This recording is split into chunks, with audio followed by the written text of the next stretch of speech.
अस्सलामुअलैकुम नाजरीन, आप देख रहे हैं पीटीएन न्यूज और मैं हूं आपकी होस्ट कुरातुलैन। शामिल करते हैं आज की अहम खबरें।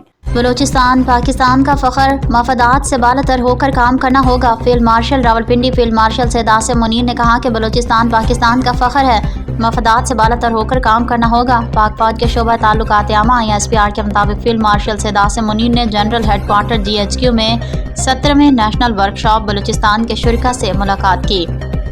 तर्जुमान पाक फौज ने बताया, फील्ड मार्शल सैयद आसिम मुनीर ने शुरका से गुफ्तगू करते हुए कहा कि बलूचिस्तान पाकिस्तान का फ़ख्र है, जहाँ की आवाम नहायत मुहिब वतन, बासलाहियत और बाहौसला हैं, जो दर हकीकत सूबे का असल सरमाया है।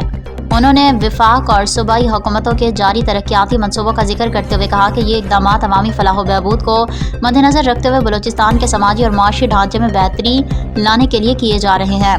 उन्होंने इस बात पर जोर दिया कि बलूचिस्तान के बेपनाह मुआशी सलाहियत को सूबे के अवाम की बेहतरी के लिए बरूए कार लाया जाए। न्यूज स्टूडियो से फिलवक्त के लिए इतना ही। मज़ीद खबरों और अपडेट से बाखबर रहने के लिए देखते रहें PTN न्यूज।